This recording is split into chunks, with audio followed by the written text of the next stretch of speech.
Welcome to another episode of Let's Talk Black History. We're discussing part 2 of a 4-part series. Stay tuned as we discuss what happened in the time period it happened in, and I challenge you to tell me something I might have missed. Stay tuned. So, what happened in the time period it happened in? So let's start from the beginning of her political stance, if you will. So Ms. Shakur started her political and Black Panther stance in about the late 1960s. This is a little bit before she started college, and she joined the movement to advocate for racial injustice and also for equal opportunities, if you will. She was attending the Borough of Manhattan Community College after she received her GED in the late 60s, as I mentioned earlier. At the same time of her starting her movement and advocacy for her people, she eventually decided to go ahead and transfer to the Community College New York City, where she attended until she graduated in 1970. Well, while she was in school, she was engaging in Black nationalist organizations, and she also helped build and influence a world of activism. She focused heavily on racial discrimination and also got involved in Black liberational movements and did a work for anti-war activism. During her time as a Black Panther, she became very close to Miss Assata Shakur, as they both were members of the New York City Panthers, which is where several of the members of the organization adopted the surname Shakur, which is, as I mentioned earlier, how she became the step aunt and godmother to someone we all know, Mr. Tupac Shakur. Her relationship with Afena grew close as they shared similar views and also grew a bond, if you will. See, during her time in the Black Panthers and also what she did with her dealing with the Black liberation movement, she developed her own voice and she started fighting her fight and what she viewed as a good fight. Some disagree with the way she decided to move and the way she decided to practice her political stance.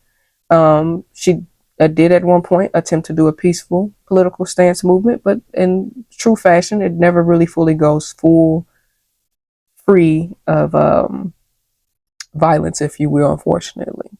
But the point is, Ms. Shakur had spent a numerous amount of years fighting the good fight.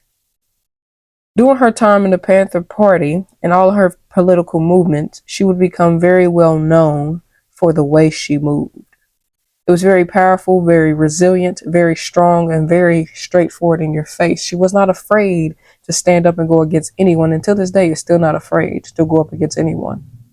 She believes in something, she stands on it. She doesn't backtrack, backpedal, and doggy paddle for anyone. Well, once she started becoming very prevalent and prominent on her own, she started making moves on her own and shaking up the streets and making her range, and she really reined her views in on the world and the society standpoint, especially in New York where she was at. Well, as she fought and discussed and made big headlines about her views on justice and equality, then came along a little bit of some trouble, if you will. In 1971, Miss Assata decided to leave the Panther Party. Most of her decision was due to the views of their political stances versus hers, and also to how some of the leadership was moving with inside the Panther Party. She wasn't as pleased with it as most people would have thought she was, so she decided to kind of venture out on her own and become her own leader, if you will. Well, 2 years later, in 1973, Miss Shakur was involved in a shootout in New Jersey, on the Turnpike, that is, of New Jersey. This resulted in the death of a state trooper, Warner Forrester, and a Black Liberation Army member, Assata Shakur.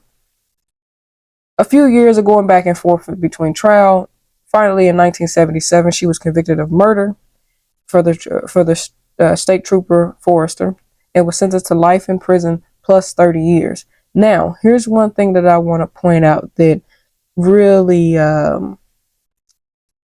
stood out to me. During the trial and the discussion of the shootout, it was evident that she necessarily wasn't the aggressor. She didn't necessarily start the situation.